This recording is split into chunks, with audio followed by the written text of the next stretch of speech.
And we're live. Hello, everyone, and welcome to another action-packed episode of Capes and Commentaries. This is episode 22. I'm Tyler Baker, and with me, as always, is a good old nasty Nate Kennedy. Hello. We're what's going on? Oh, I'm sitting here still Feeling cleaned out? Yeah, I'm fiddling with all the windows, getting everything in its proper place. But yes, the precast shit never fails. I feel like I'm just set on a clock now, even during the week. Me too. I wake up and yeah, around this time, it's just like, you know what, it's time to take a dump. So at least I'm regular, right? That's a good Exactly. thing. Yeah.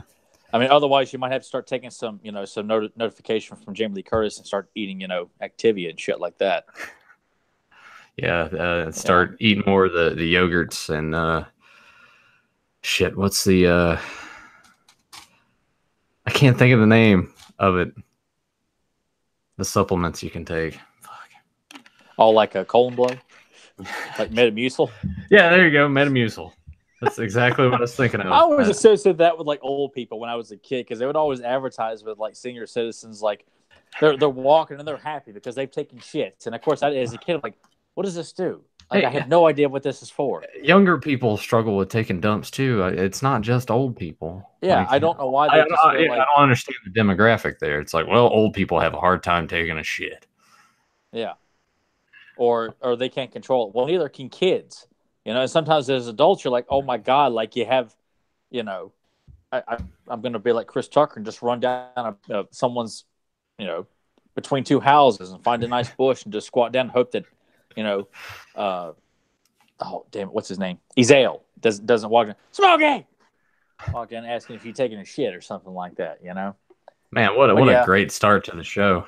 I know we're just talking about shit, but you know what? We're two guys. I'm assuming that mostly guys listen to this. If you are a woman, listen to this. Please let us know. We'd like to know that we have, we're expanding to, the opposite sex as well, or whatever. But I'm assuming most of our audience has got to be guys. I would say the vast majority, but girls poop too. I live with one. She poops. I've always had a hard time imagining that women do what guys do in the bathroom. Like, can you imagine any woman doing what Jeff Daniels did in Dumb and Dumber? I can't. Well, I've never done that.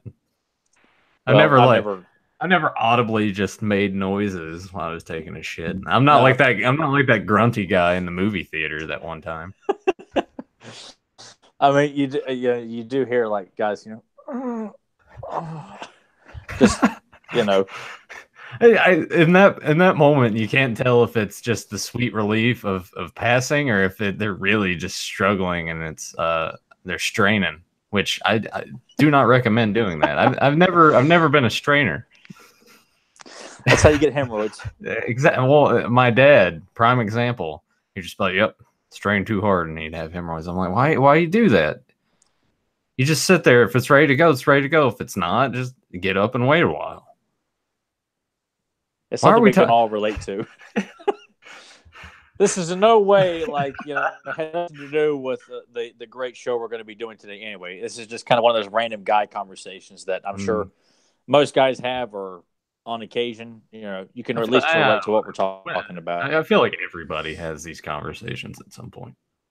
Yeah, but I only have them with like a choice group of guys. Like, it's not something I just talk about with just anybody like I work with or something. Like, it's just like with you or Matt and Jordan, that would be like a discussion. When it comes to poop stuff, Tyler doesn't even fart in front of people now. No, I don't. Whereas Nathan doesn't hesitate. Like, oh man, too much Zaxby's. You got to get it out, man.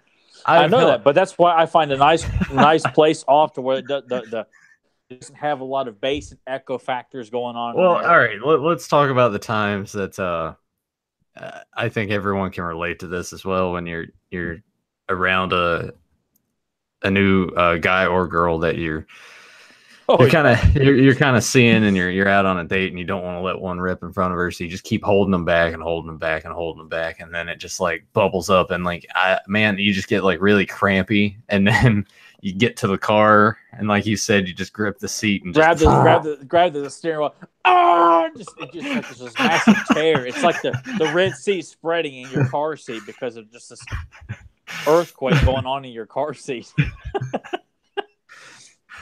And then you're Uh, like, oh God. And then you roll down the window. It's like you're putting on this, it's like you're one of those like but then the someone just ran over a skunk, so then that smell's coming in there too, and you just and then you start dry heaving right there on the spot. And you're like, God, man, can I just enjoy this good day left, But yeah, that's the case. Bravestarr. Yeah. All right, Just need so to just have that confidence like Bravestarr in 30-30 have that you're going to get through this, you're going to enjoy this, and then when the time is come, you can just belt your asshole back to the back row. Let it go. Let yep, everyone know. yep. As long as the girl's gone. I bet you can't guess what Emily's favorite character in this show is. I'm going to say Scuzz. No. 30-30, man. Come on. Oh, I was just kind of like just being playful. Wow, so she was intrigued by 30-30. Yeah. Just thought it was really awesome. He's a badass character. Like I just think that it's weird that they never produced a figure in that form, just strictly. Well, I mean, the toy it stands upright and he holds his hand. It looks Yeah, but it just looks odd. Yeah. Yeah, because I still feel like they should have released one that was more like that could stand right next to Bravestarr holding his rifle and not just a horse that you just stand upright. Yeah, it's if I still have yet to see him in person. If I came across a 30-30, damn right I'd buy him. But I really wish that would be something they would update and bring back kind of in a classic style. I'm kind of surprised that they sort of haven't done that yet. Honestly, you think it might just be because the demand probably isn't there for such a series? Because I feel like it would be because it's sort of the successor to He-Man. Like it came between that and New Adventures, right? Mm-hmm. Yep. And So there was discussions of trying to do a crossover, and there is a link between the two shows based on the Christmas special where they mention a Carium water crystal, and of course Carium is the high dollar commodity in the Bravestarr show. So there is a connection. But it's a shame that they never did do it. Maybe if Bravestarr had been more successful, and they may have and He-Man was still going strong. I'd assume that they probably would have done like a big crossover and having He-Man come to New Texas looking for a Carium or something like that. Skeletor follows him and teams up with Tex-Hex, and they have a big fight at Fort Carium or something like that. But well, I mean, there's well, all right. So it ran from September 14th, 1987 to February 24th. Produced 65 episodes. I'm not entirely sure if all of those made it to air. But do you have any other memories like the toy line? Do you remember seeing that anywhere in the stores? Did you ever own any of the figures? I think you kind of briefly touched on that last week in regards to who you had. This was a show for me that I remember the name, I remember the aesthetic and the look, but it just episodes, none stuck out to me. And even in the toy stores, do not remember seeing them on the shelf. I don't recall ever seeing I never saw the cartoon at all as a kid. Like it did not play in this area. I think when I was pretty well aware of what was on TV as a child, around 4 or 5, I did not catch Bravestarr. If it was, I clearly missed it. And I didn't actually see the cartoon until I think Nathan can remember this when Big Lots moved from the Hills Plaza and it moved over to North Franklin. Yeah. Across from where the rec center's at. Yeah. They had a VHS tape for $5 of one episode of Bravestarr. That was the first time I'd ever come across the cartoon, and I picked that up. I could not spend that $5 fast enough. So that was the first time actually seeing the cartoon, the opening sequence, everything, because that was before the internet and everything. So, and I only had the Bravestarr figure. My granny got it for me. I thought it was a tremendous action figure. I was completely blown away by the packaging, the figure itself, and then seeing the other figures like Tex-Hex and Sandstorm were the only two that stuck out to me as a kid. And I remember Justin Twine had Tex-Hex. That was the only time I saw Tex-Hex as a child. And then I saw Sandstorm at Family Dollar, down here where the ABC store is at right now. It's the same place where I saw the slime pit for the first and only time as a kid too. It may have been at the same time, but I remember seeing Sandstorm on the top or on the shelf in his box art and everything. It was just, oh my god, like who is that guy? And of course I couldn't get him. I can't remember if I was with my granny or whatever, but I did not get Sandstorm. I still don't own him to this day. Damn it. But it's a toy line I definitely would love to collect more of. It's not cheap. Oh yeah, I was looking at the prices and like if you want them, I mean, because I almost feel like if you're going to get them, Tex-Ex and Bravestarr have to have their hat. Bravestar's got to have his chest gear and at least one gun. I don't care if you don't have all, but just at least the rifle or the blaster. And Tex-Ex has got to have one gun with him and his hat. I feel like to have anything less is just uncivilized. Exactly. Sandstorm only comes, I think, with one weapon. Handlebar comes with like a disc you can throw. 30-30 comes with his gun. They're not ridiculously expensive, but it's hard to find that balance of like, I just want Bravestarr with his hat, his chest gear, and one blaster. It's hard to just find that. And someone's not like, well, I mean, buddy, come on. It was made in the 80s. You got to give me $200, incomplete or not. You can kiss my ass. Yeah, I hate that. So it still eludes me to this day. I did have a Bravestarr figure for a long time, but he's missing all the stuff, and he's just kind of lost the time, unfortunately. So that, like many other great 80s toy lines, I have a great affinity for them. I love them. I want to collect them, but as we all know, we can't buy everything, and it's kind of worry about spending money at times. But I still hope to one day have a Bravestarr, a Tex-Ex, and a Sandstorm at least. But I was really fascinated when I found out that there was a playset, the Fort Carrion playset, and would wonder what it looked like because I didn't know what it looked like for years and years. And I think till probably the internet. And I would actually see what the box art looked like and just thought, oh my God, like the figures were so big. How big is this playset? Yeah. And it just looks so nice. And the rest of the figures, like Thunderstick, which we see in this episode, if you see the figure of Thunderstick, he looks like a very menacing kind of Boba Fett character, and they unfortunately don't portray him like that in the cartoon, at least based on the voice characterization. But it's a great, great toy line. It's a shame that it didn't go any further in terms of like cartoons and more toys. But it's a A+ property, and I don't know if Mattel still owns the rights to it. And if they do, I'm sure they're just like, oh, well, it didn't make any money for us in the 80s. Why the hell should we bring it back? Unless we could do more variants. So that was a weird audio glitch just now. It's always on my end. Maybe it's Mattel hacking us here. Yeah. But I would love to see Bravestarr, damn it. Yeah, damn it. We own it. But I'd love to see Bravestarr redone by the Four Horsemen and give us, the main roster of characters, because it didn't get too big. So I feel like it can be done within reason. Give us Tex-Ex's gang, Bravestarr's buddies, and that's it.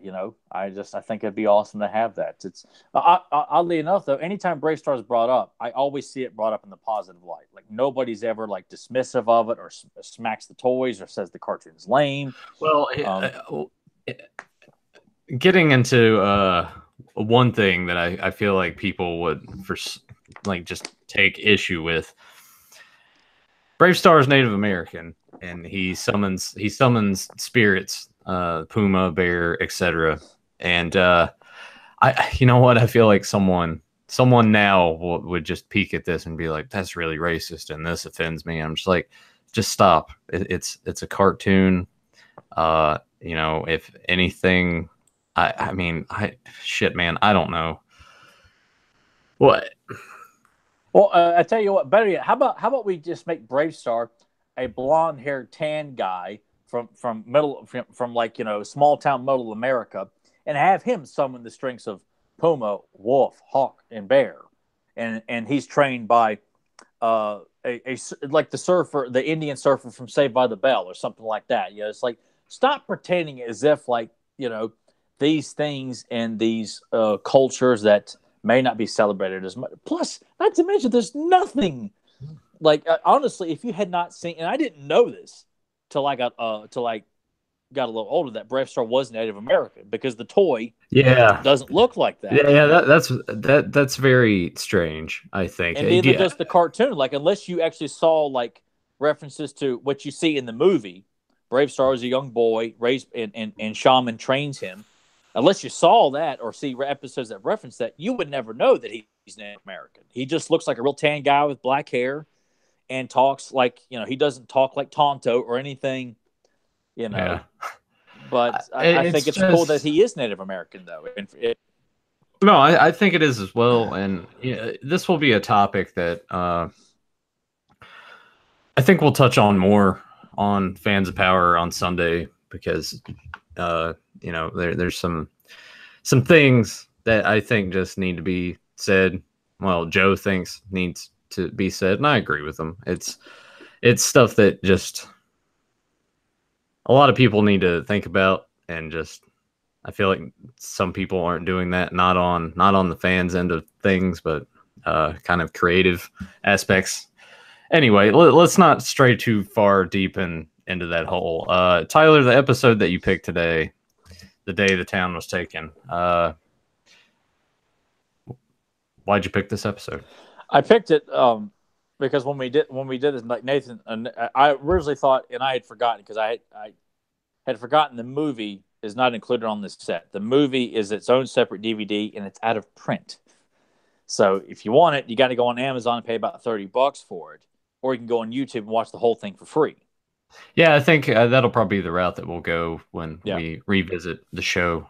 Yeah, because the movie's about an hour and a half, Yeah. and it was released theatrically, I do believe, back in '86 or '87, and that sets up the whole world. It sets up how Tex-Ex becomes the Tex-Ex we know. It shows how Bravestarr got his powers. It sets up him being chosen to go and be the sheriff for Fort Carrium, and it introduces JB 3030. It sets up everything, and it's a very well written movie. It's a lot of fun. It's for free on YouTube, and I just love the character Stampede too. But I picked it because initially Nathan wanted to do the first episode, and I told him that the first episode is just the main cast getting trapped in the carrying cave and had to dig their way out. There is no battle with Tex-Ex, and I felt like with Nathan coming to the show, I really wanted him to see Tex-Ex in the gang. Not that every episode has to have Tex-Ex, because it doesn't, but I just kind of felt like it needed to be like a good kind of jumping off point. And it's just fun because Tex-Ex successfully captures Fort Carrium in this in a fun, interesting way. And I just thought it was a good episode showcasing the villains. I was worried that Nathan might find Fuzz and Wazella obnoxious because we'll get into that. Yeah. Okay. Well, I because I was rewatching it for fun. I'm like, Nathan's probably not going to like this because they were really, and that it doesn't bother me so much when I'm watching it. But I think about it in terms of trying to show it to other people that they may find the cute, cuddly characters a bit too much. So, however, everything else though, like I love Alan Oppenheimer's portrayal of Scuzz with his constant coughing while he's smoking cigars. Yeah, God, it's funny as hell, And there is an episode too, and I forget which one it is, but there's a moral where Scuzz is giving a moral to the kids, saying, "Look, kids, I smoke cigars on the show, but I want you to know it's not a healthy or good thing to do." Which I thought it's fun, but they continue on to allow him to smoke cigarettes and cigars on the show. It's a good touch, but it's also kind of, I guess, kind of ballsy. You don't really see too many characters in cartoons just constantly smoking. And at least, I mean, in Looney Tunes, you'd see it and you would think nothing of it. But to see it in an action adventure show of the 80s, yeah, I mean, you didn't see characters smoke. At least not that I can recall. I mean, nobody in G.I. Joe did. Thundercats, He-Man, She-Ra. I'm trying to think of some of the others. No one in Turtles. I'm I was looking over at the shelf there. No one in the X-Men cartoon. Of course, no one in Transformers did.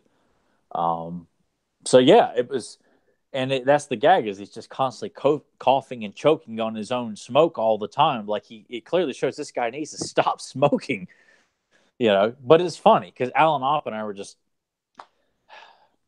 if I ever get over my Yeah, I was gonna say you're still kind of pissed about that, aren't you? yeah, especially when we saw him at RaleighCon, I'm like, I hate that I have such a sour first impression of the guy. You know, for him to mean so much to my childhood, and yet that guy was just so odd to me. But anyway, but just shows you know what, he does fantastic work, and I love his work as Stampede and Scuzz on this show. So, but I picked it because I thought it'd be a great introduction to get the main cast of heroes and villains all in Yeah, one episode for Nathan to be introduced to. yeah. So, God, It's that was a long-winded response. well, it's gonna be interesting to say the least as we watch it because I do have some opinions I'm gonna throw your way. Link down below to the Bravestarr official YouTube page. There will be ads scattered about. If you have YouTube Premium, then you don't have to worry about it. But feel free to join along with us. And also, if you're new to the channel and enjoy conversations about taking dumps and the like, make sure you hit that subscribe button and ring that bell so you can join us and get notified when we go live and join JSP here in the chat. JSP, thanks for joining us. Awesome. All right. Well, Well, I'll count us down. We will head to New Texas. all righty. 3, 2, 1, action. Love that. The whipping Yeah, noise. yeah, I like that a lot. And the cattle brand here on this map. I mean, with the futuristic, like the technology underneath the map, just showing you we're combining science fiction with the old west, which is, and God, it looks so cool. Everything about it. I mean, and I love Lou Scheimer's narration to open the show here with the theme song and everything, and very quickly establishes what kind of world you're dealing with, and the level of creativity behind like combining science fiction with the Wild West. You think anybody else was like, I just don't know that, because I think of like Cowboys and Aliens, which is a flop. I think that it's just a really cool concept. P.S. My disc is being kind of weird, so I'm gonna have to probably finagle with it and catch up to you somehow. Okay, well I can. No, no, yeah, you just keep going. I'll get there. All right, but the opening sequence, I mean, everything just lets you know immediately what this show is about, and it's just so beautifully animated. And just like with Filmation, is as the years would go on, the animation gets more polished and more fine tuned, and just looks just more smooth over just as all the shows would progress. And you know, kind of makes you think like, you know, what He-Man and She-Ra would look like too in terms of animation had they gotten a third season, official third season, not just taking season 2 and spreading it over, kind of expanding, making it 2 seasons. But here's 30-30, looking all stern like he doesn't approve of this whole flirty stuff here.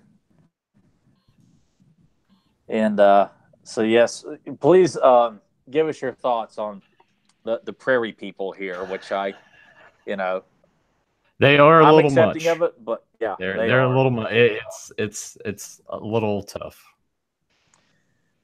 And that is an unfortunate with a lot of children's cartoons where they want to make the characters sound cute so that way kids will like them. But sometimes, I mean, they try so hard to really make them sound. I mean, I've heard worse. I mean, you listen to those dumbass scientists in the New Adventures of He-Man. These guys, you know, are up there on the same level as Orko and Snarf. But yeah, it's, I get it, but I'm glad it just didn't kill it for you, which I don't No, think it yeah, will. no. It's just they are a little much, and I'm still having trouble. I don't know what the hell's going on now with this. Ah, damn it. Like the disc isn't even wanting to like read now. Where are you at? Nowhere. I had to close All right. everything. All right. Well, I'm just going to pause it here. Well, I thought we were getting the commentary. You're already getting a commentary. You're getting a little more here, people. So forgive us. I stopped during the fight with the dingoes and JB and Handlebar here. So yeah, I just we're live here, guys. we're We have, live, pal. yeah. I loaded up fine earlier, and then I went to play it, and yeah, it's like not even. Hello? God.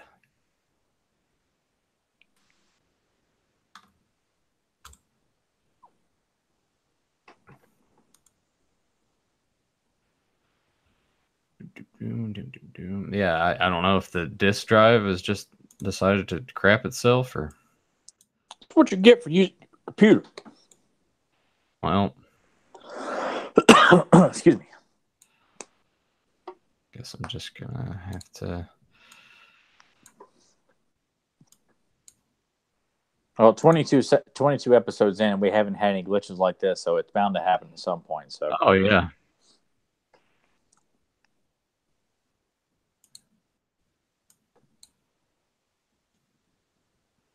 I'll just go off the YouTube video. there you go. All right. Do you got like a timestamp on there? Like, No, because I'm using my TV here.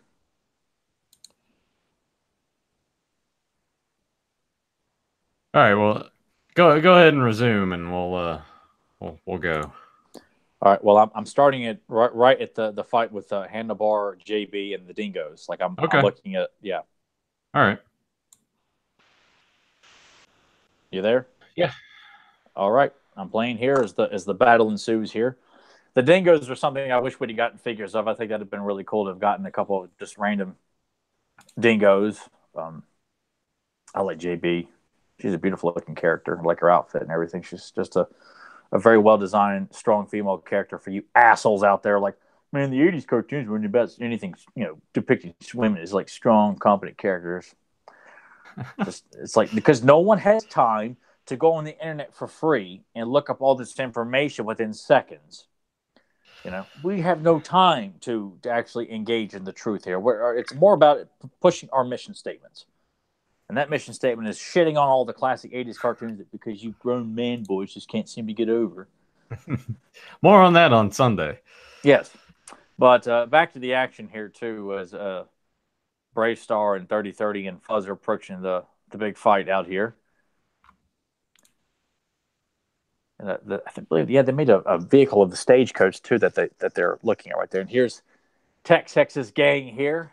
Only one missing is Sandstorm, which is my personal favorite. There's Scuzz and his crooked cigar.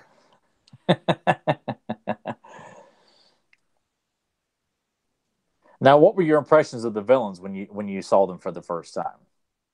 I think you kind of get a bit of similarities to He-Man to a certain degree, Yeah, but I mean, definitely fit in with the aesthetic. I like Tex Hex's look. I enjoy the way his mustache is.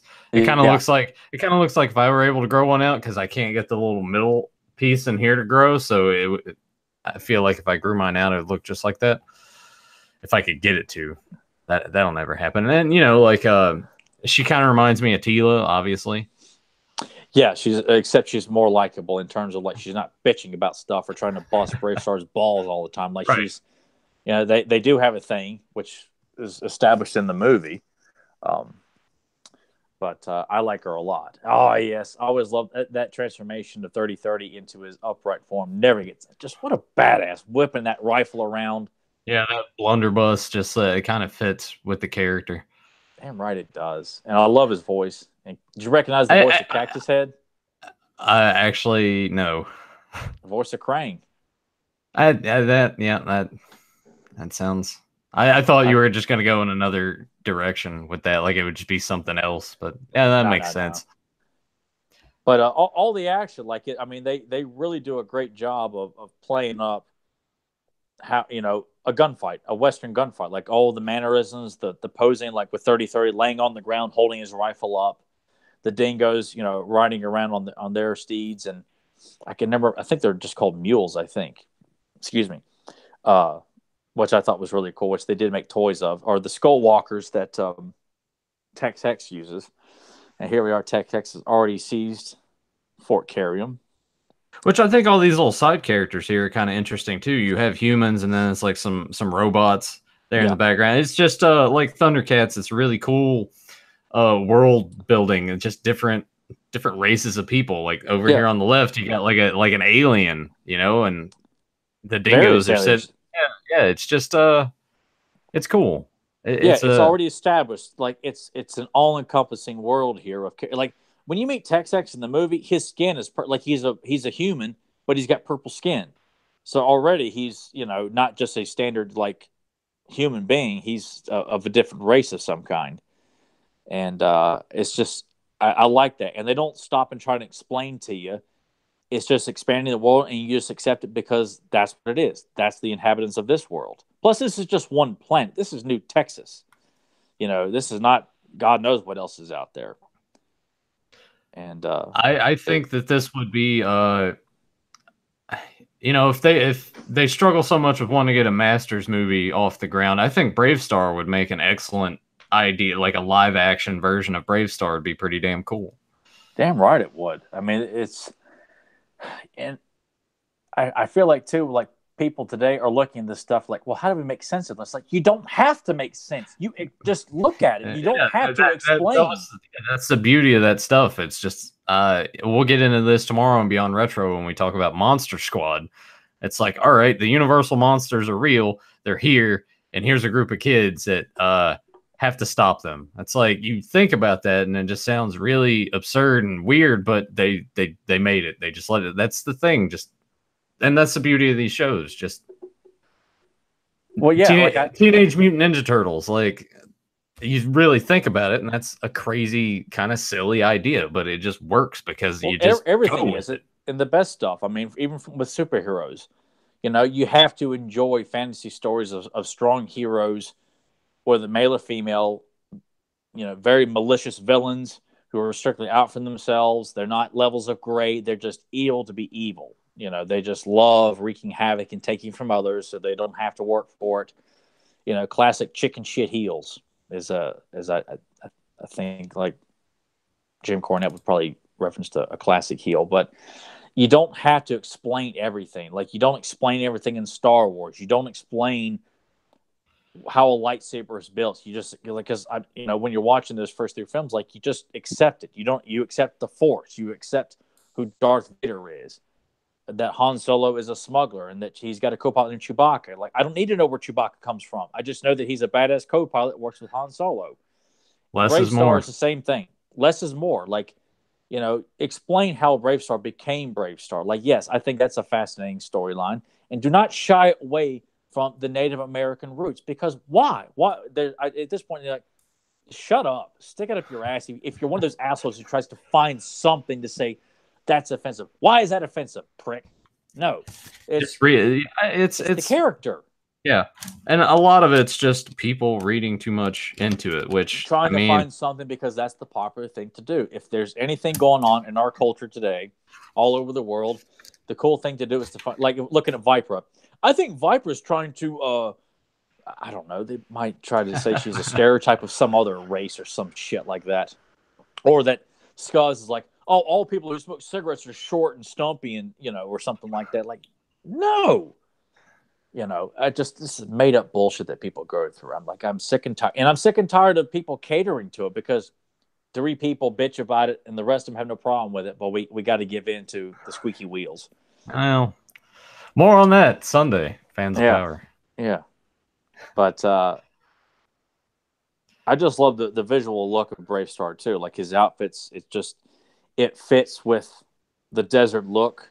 It's a very futuristic. I mean, all that JB's outfit, like they're such great amalgams of the Wild West, but technology as well. Like Filmation, the guys who worked on this show, like Tom Tataranowitz and Tom Cito and Lou Scheimer, they really did a great job of taking great care of making these two types of storytelling and make them mesh. Like all of this. I mean, you look at Tex Hex and he looks like a cowboy villain, but he fits in this futuristic world of spaceships and classic Wild West, storytelling.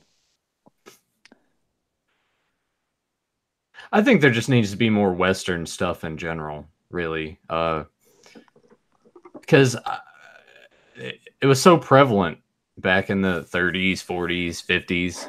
But I almost feel like today too, like it's unless you're doing like a straight up drama meant for adults, it's like they have to dumb it down and make the tone all over the place because you feel like, well, kids, teenagers, and young adults aren't going to go unless it's funny and talking like people who talk like at your local high school or something like that, as if like they can't Yeah, enjoy this combined uh, idea of the Wild West in science fiction. Um, because I kind of felt like that's what Star Wars was. Star Wars was combining, you know, science fiction with kind of, I wanted to say like, well, fantasy almost. Not really, but it's more science fiction. But I feel like there's elements of classic medieval storytelling and things like that too. Um, although all the archetypes that are in Star Wars come from all over the place. So I don't know. I feel like it can work. It's just getting people who are not trying to come in with their own agenda and change stuff because they look at it as and just dismiss it because it's just a frivolous cartoon of the '80s and try to come in and change everything and completely ignoring. Well, why is this prevalent? Why are grown men and women still celebrating and supporting this cartoon that only lasted for one season, had a brief toy line, but they seem to really like it. Well, why do they like it? They don't seem to want to take the care and time to figure out why this was such a good idea. There were a lot of great ideas in the '80s too, and not everyone could be juggernauts like He-Man, Transformers, and GI Joe and Turtles. You know, they. I think there's so many great ones, as I've said before, from Bionic Six and Visionaries, of course, Bravestarr. So many great cartoons, and not everyone can be as big as the top three. Doesn't mean they're not good. And of course, that never gets old. Watching Tex X just belittle Scott's all the oh, time. I really wish I could do that because really, Alan Oppenheimer can really sell that really long, drawn out coffee, just trying to clear out all that smoke. And here, yeah. this is my yeah. This is Scuzz's like big scene is this whole sequence with him and Wazella. Just and I just like the visual look of him. He looks like a kind of a classic Looney Tune character almost. I'm just she is quite annoying though. Yeah, they're really trying to. I think it was just too much with the voice of it's just a lot. Yeah, and even though Scuzz is a prairie person himself too, but I like that just smacking the hell out of him there. But yeah, the trying too hard to be cute and cuddly, it can bite you in the ass, or sometimes they can do it pretty good, and it's not obnoxious at all. But this is it's a bit too much. But thankfully, Scuzz is here and counters it with his great presence of and God, I just love his voice so much.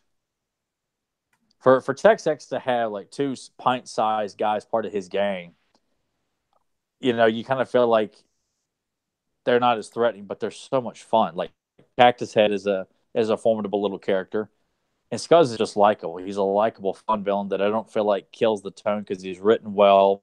I like him. He's funny, but he's not. Yeah, well, Tyler thinks something's funny. Like, yes, if it's done right, and you're not smacking me in the face over and over again and reminding me this is funny, isn't it? Then I don't have a problem with it. And the whole damn thing's not focusing on joke after joke after joke either. And it's a shame because Sandstorm's barely. It just, God, I just to know that that's written specifically in the script that he's just continuing to cough and cough. Oh. God, I love that. And the smoke just keeps puffing up in the air, and he's still got the cigar in his mouth. Like he looks like Mr. Magoo there, like the Yeah, pain. he's just in pain. I have got to get a Scuzz figure, man. I really do. I just need Scuzz with his hat, and that's all I need, man. God, he's so cool. And it just makes the whole like Fort Carrium, like that the town itself is just like this. It's like the big city of New Texas. I mean, obviously, it's the big focal point of the show, and there are other towns as well and small mining camps and things throughout the show. like Sawtooth and things like that. But there's Sandstorm. He just looks cool. I'm sorry you didn't get to see as much of him in this episode, but he's just such a visually striking looking character. I like how he's just like, ah, shit, it's Bravestarr. Time to He bounce. knows I what's got going to happen. It's like, the hell with this. yeah. I always enjoy it when the sort of the side villains are just like, all right, yeah, he's on his own. Like Yeah, this, like they know it's over. It's just like, all right, yep, time to nope. yeah. If they had maintained control of the town for a long period of time, that's one thing. But yeah, if Bravestar's already in, dude, man, this plane ain't working. I think Cactus Head's like it's just a cool look too. Like it's just Yeah, something you wouldn't like. Who had that idea? It's all right. Yep, we're gonna take a cactus, give him some legs and arms, and it's just it's neat. yeah. He's just a fun little character, and I like Vipra. Viper's always portrayed as a very serious female villain, much like Evil Lynn and Shadow Weaver. She looks great, and Thunderstick looks great. I just hate they give him that kind of dumbed down Southern voice because look at him, and especially the action figure. The action figure looks like God. This is such a menacing looking villain that would be a part of Tex-Hex's gang. But oddly enough, in a lot of cartoons, they got to make some of the villains' henchmen sound like morons, and I just don't like it. I almost feel like you don't need to have idiots. Well, yeah, And I guess in the thinking in that is just Texas and the accent. You know, well, but I mean, when people think of the South, the first or thing the that comes Wild to West, even though they're out west, they're all yeah, talking like they're from the South. yeah. So just that accent, people always just relate that to Westerns. Oh, yeah, better have that accent. But if you watch something like The Quick and the Dead, well, there's a few Southern accents in it, but that's the characters like that are like in Tombstone because those are my favorite westerns. I don't mind spaghetti westerns, but when I think of a western, I always think Quick and the Dead and Tombstone, and taking some of those characters from those films and putting them in Bravestarr, like Thunderstick needs to be, or like Tex-Hex, much like I think of like Gene Hackman in Quick and the Dead, a very he's not a regal villain. Tex-Hex is not by any means, but his cockiness is like absolute secure in the fact that he is the best of the best. He's the best gunslinger. No one's better than him. I think if they were to do another Bravestarr series, I would want them to take inspiration from, or even maybe like Angel Eyes, from Good and the Bad and the Ugly. Damn it, Lee Van Cleef. But I just think that there'd be so much fun to be had if this show was brought back, and you could do so many, not copying, but I feel like there's so many great characters in this show that you could have them interpreted like Ace Hanlon in Quick and the Dead, or Clayton Cantrell in Quick and the Dead, or Johnny Ringo and Curly Bill from Tombstone. Like you just have so much fun, and oh man, someone give me the damn pen. No, they would totally screw it up now. Oh, of course they would. They would completely shut all of the idea of having a talking horse who because it's offensive to horses. Yeah, or like, oh, this is stupid. Well, let's get a lot of poop jokes when he's walking upright. I got excuse me, moment Bravestarr. Plop, plop. Oh, we got it with lots of poo jokes for the kids. Well, I mean, that was about the whole bit at the start of our show. Is for the kids, the poop stuff. Yeah, there you go. Because what kid doesn't love poop jokes? But the morals here is what's that? Yeah. I like the little moral here. Yeah, and it doesn't. Filmation did a good job of not like talking down to kids when it came to morals, and it didn't really feel like it's the focus of the show. Like they just try to find something that a kid could pull away from this. But I like it. It's just like Bravestarr and 3030 just hanging out outside the marshal's office. I think the only thing that would have made this better if they were just like sitting at a bar with some beers. Which and Handlebar runs the local tavern. So the tavern, they do have a place where they go to throw back a few on the show. But I mean, it's a lot of fun to be had with the Wild West and science fiction. It really is. I know I keep saying that, but there's so much potential in this property. Needs to be revisited. It deserves to not to be recognized again. And I don't care what you say. I mean, there were a lot of great ideas in the '80s. Not all of them got to be showcased in such prominent positions because there was so much competition. I think they need to be unearthed and brought back, and do some Netflix shows, preferably ones not like shitty ideas like that also wonderful new She-Ra cartoon. Treat it with balls and respect, and don't play it for jokes and laughs. Like, damn it, man. Play it straight. Like, thank God the Daredevil show, which comes out next Friday, I cannot wait to watch that. It's played straight, and that's how Marvel movies should be. It ain't about how many jokes can we get in. It's like, we're going to tell a great damn story.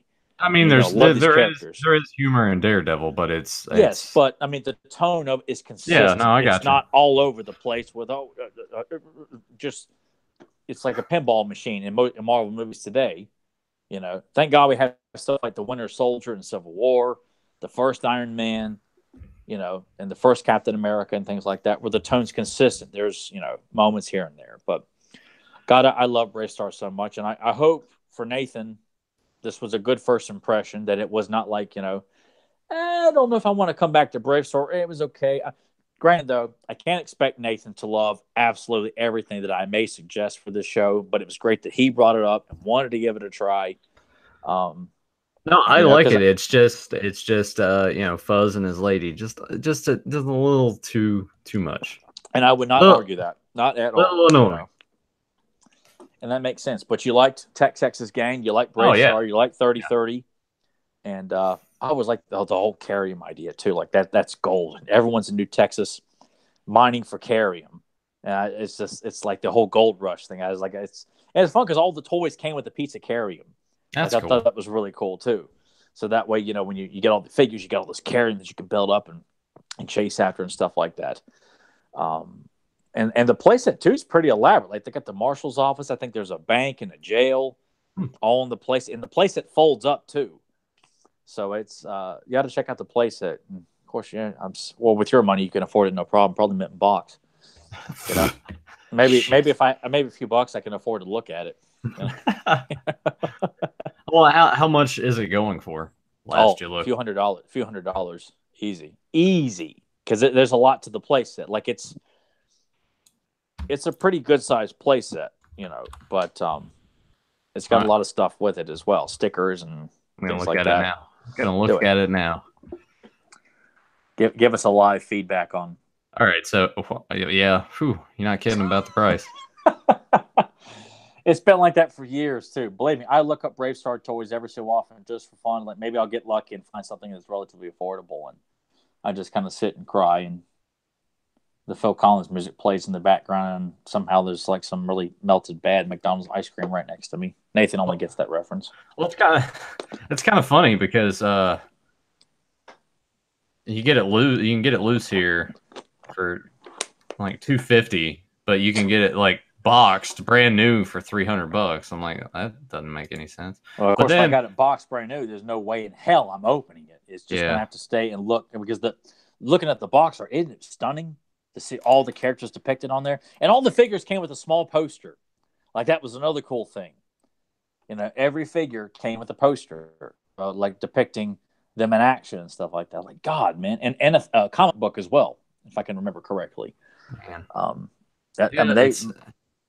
They really put a lot more thought into this, especially like the art to draw you to it. Which, going back to Masters, that's what draws me to it, is the art on the play sets and the packaging, and there's just something about it. It's just gone forever now. Like, you go and you go down the toy aisle now, those shitty new turtle figures, which still pisses me off, because those things, you have to admit, those things got better paint applications on them than what we got. I don't look at it. I was in Walmart last night, and I did not stop to even look at the damn things. I just saw just pretend like they're not there. It's depressing. And I don't, but something what was so great about all those 80s toy lines is, I mean, from every toy line, from He-Man to GI Joe, the Transformers to the Visionaries, the Supernaturals, Bravestarr are some examples. They were really pushing the tough guy aspect for young boys. Like, all the toys looked like tough heroes, tough villains. The figures look great, and then you got the box art, card art that really sells you. Look at this epic battle going on with He-Man, Skeletor, and Spider on the Spider box. Or look at the Visionaries. I mean, just look how epic these characters look. Going to the action, and you've got the gorilla, coming out of the hologram on their chest. Or you look at the Transformers of Jazz, in motion and things like that. I mean, it's all the GI Joe vehicles. Like it sold you a story and helped you like, oh, I want to use the toy and reenact what I see on this box here. And it was all about tough guys. Like that's what I associate with the 80s. That's what I grew up on. What you grew up on. A lot of us did, and that's what I want to see. I don't want to see heroes dumbed down for kids' sake, because they weren't dumbed down for us. People who don't have enough time or think it's better just to shit on it for a quick gag instead of actually like, wait, And I'm not looking at this with kid eyes. Like, I'm looking at this stuff because I did not get to see the Bravestarr cartoon most of it till I was an adult. So I'm not looking at this as like I'm just stuck in the 80s because I don't want to give up my childhood. I'm like, no, there's a lot of fun to be had with these characters and this idea, all with these other cartoons. Nostalgia is a small part of it, and I say that as wholeheartedly, and I take in as much truth as I possibly can say. Like, I'm not doing this because I'm trying to remember my childhood and stuff like that. I'm doing it because there's a lot of great mythology with all these shows we do.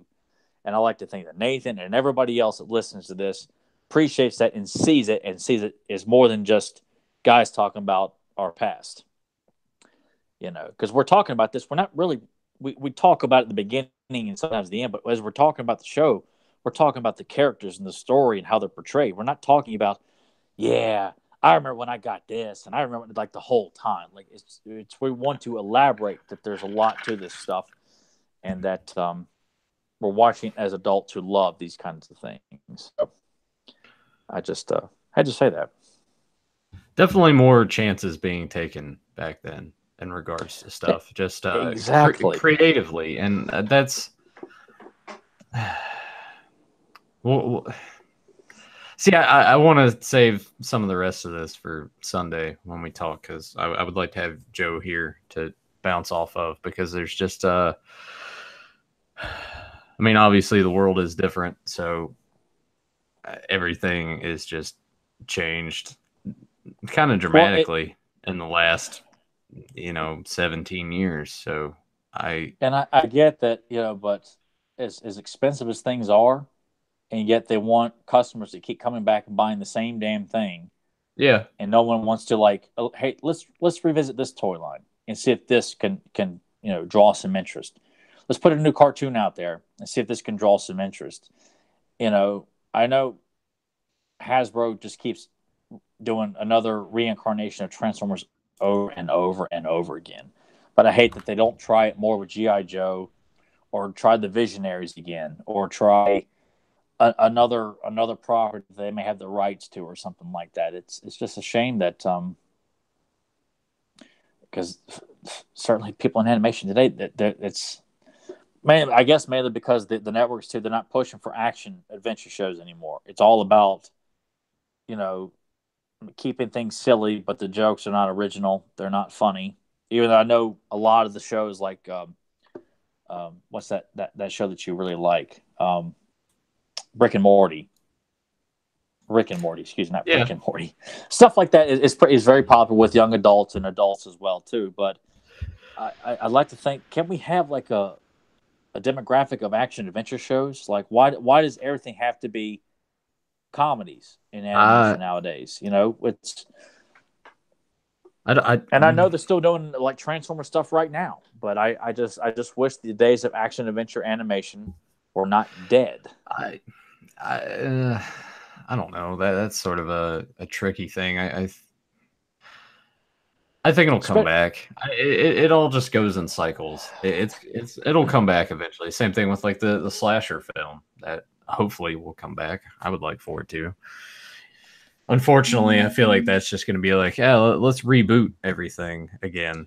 And that's my main worry with Halloween coming out. It's like, oh, well, let's revisit this. And If you didn't like the sequel to the first film, maybe you'll like this sequel to the first film.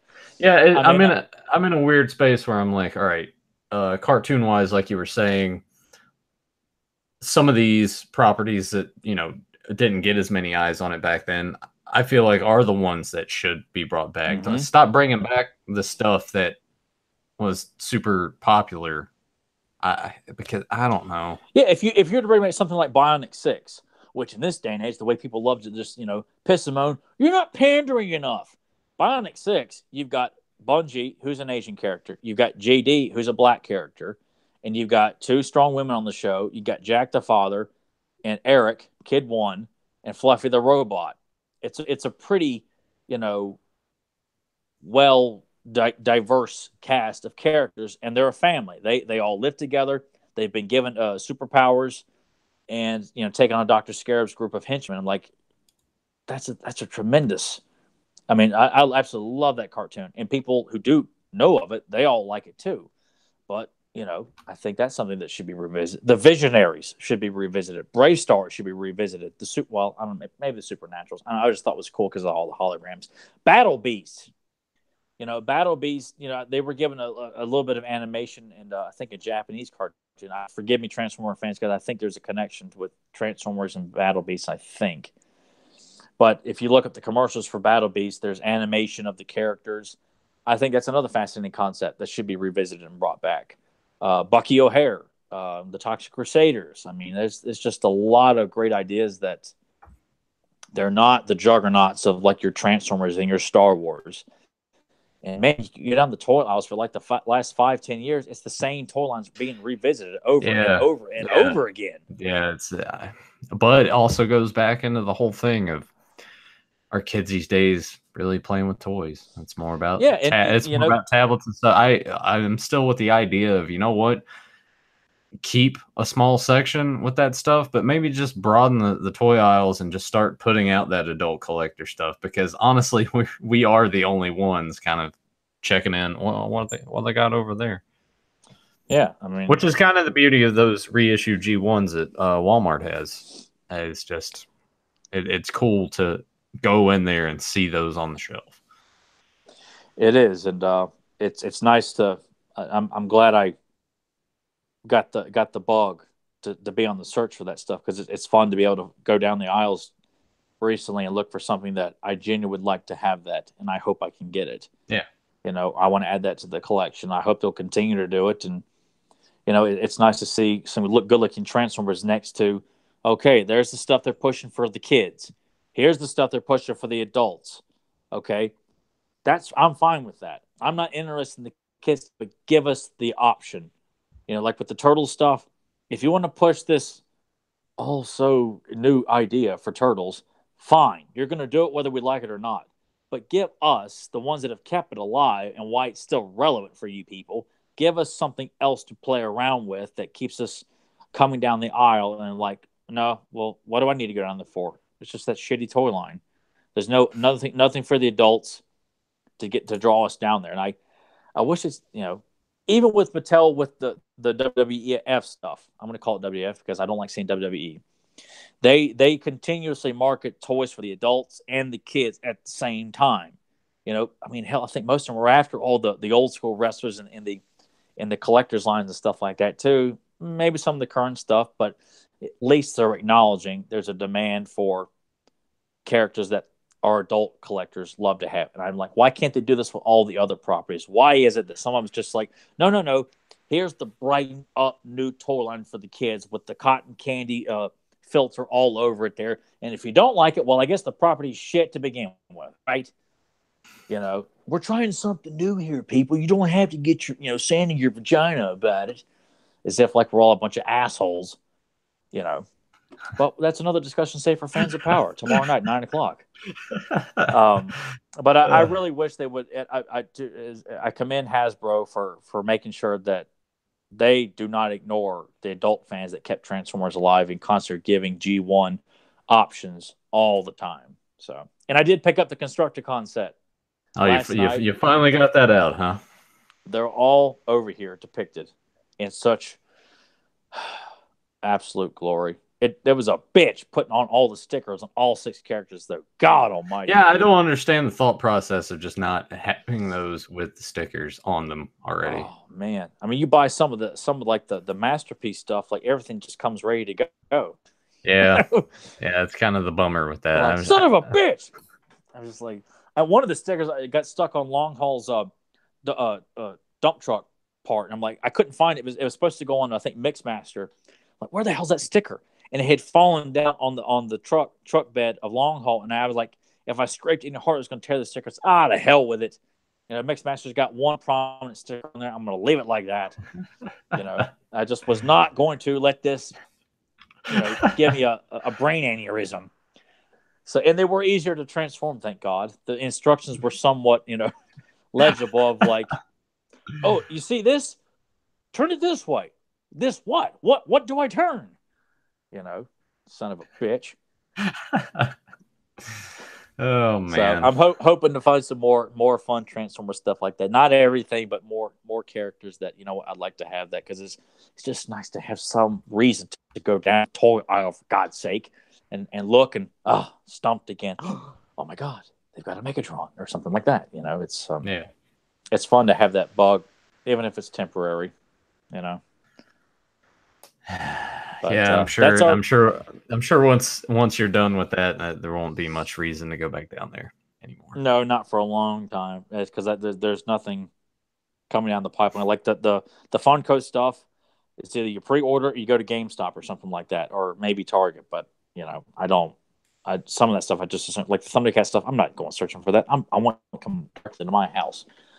But Yeah, I think mine should be shipping this weekend because they come out on because I checked on day. Amazon. October 12th was like the supposed like release date on Amazon, and I got mine from Big Bad Toy Store, and I still haven't got a notification about it. So I'm thinking, hopefully, the demand was just so high that they had to try and meet all the pre-orders for it or something like that. Well, I On mean, top of the Big Bad's usually kind of a bit behind when it gets, because some of the stuff that I've ordered, it's like estimated arrival and it gives you the month, and it's usually towards the end of the month when it gets shipped. So when the rent's due.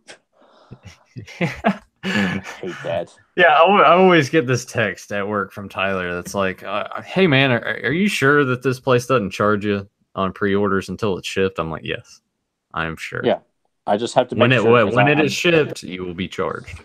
Okay, well I can because my stuff from Big Bad Toy Store, I was told they do not charge you, which I had the money at the time, but I just when you pre-order something, sometimes you forget that it's going to be deducted at a certain point, and then all of a sudden you're blind. You didn't plan for that because you didn't think it was going to be shipped at this point or something like that. So, I don't have to worry about that. of course you don't, and we love to be reminded that just how often you don't have to worry about such things. Throw some money at it. Yeah, pretty much. Nathan's just walking around like Uncle Moneybags. It's like Scrooge McDuck. Not really though, because I still buy things. I'm like, I shouldn't have bought that. Like immediate. You're just doing it, trying to feel like you're one of the salt of the earth like me. No, I still get buyer's remorse from all that stuff. I just can't. I had no buyer's remorse about the Constructicon set though. God, man, I was so glad to finish paying off. Like, it's a lot of money, but God, there's still 3 of those. I think there's still 2 or 3 of those on the shelf. Yeah, when I was in there last night, they didn't have any left. I'm like, wow. I mean, it's an expensive set, and they don't have that. Like, the whole shelf was filled up last weekend. Yeah. So it's like, well, clearly there's a demand for them. And they had Hot Rod out last night too, which I'm like, yeah. No one wants Hot Rod. Yeah, if it was marked down quite a bit, yeah, I might pick him up, but he's not a priority right now. At least not that one. At least. But that's our Bravestarr episode, people. I don't know. Yeah, I was thinking about it. I was like, I don't know. What do you want to do? We could always go back and revisit another show that we've done in the past, or we can branch out and do cops, or we could do another GI Joe episode. We could do another Transformers episode. We could do Turtles. We could do X-Men again. We could go back to. Let's leave it. Let's leave it a mystery for the listeners. Okay. All right. We'll just kind of, we'll leave it open-ended here, people. We got lots of options here.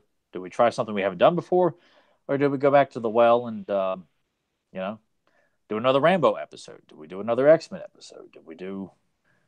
We'll figure it out. Yeah. That's I don't know. I feel like we should go back to something. That's where I'm, because I don't know. Maybe we'll see. I say, we could do GI Joe, do Transformers, we do Batman. And if we did Batman, we could always do Bane, or we do a Scarecrow episode since we're in October, just for the hell of it. Not that we're doing a Halloween theme or anything like that. We do X-Men. We could do. I mean, we'll at least say that we will go back and revisit the series we've at least done once before. Yeah. So we'll leave it at that. But unless someone sends us a message, hey guys, will you do this episode or something like that?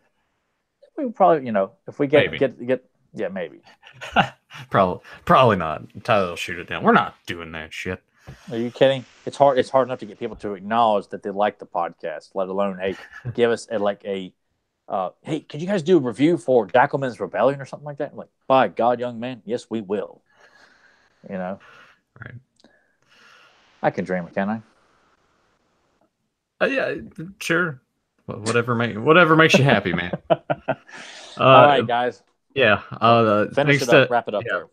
Thanks to JSP for joining us. Thanks to Who Dat Well, who popped in late, sir. Thanks for joining us, even though you were late.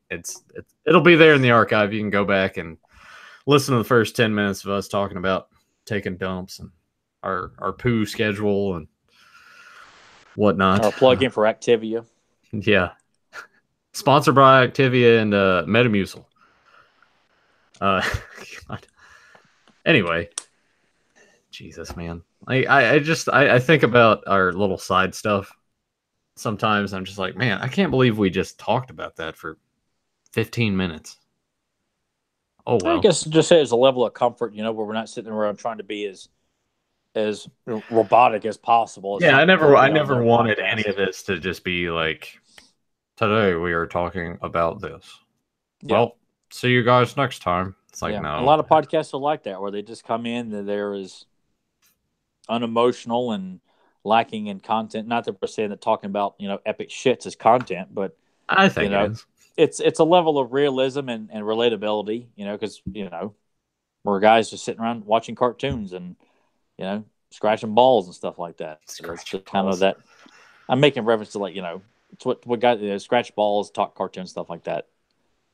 Josh, is that you? Yeah. The itch. All right, let's yeah. Anyway, thanks you guys for weird. Yeah, thanks you guys for joining us live. It's always nice having you guys here. If you're new to the channel, hit subscribe, ring the bell so you get notified when we do go live or when new videos get posted. Check out the links below, beyondretropodcast.com. It'll take you to Pop Culture Network, our page on that site. You want to download us, check out Podbean. You want to download us on iTunes, make sure you look up Pop Culture Network. There you'll find Capes and Commentaries, Beyond Retro, and Fans of Power, which is Tyler and Joe's Masters of the Universe podcast every Sunday, 9 p.m.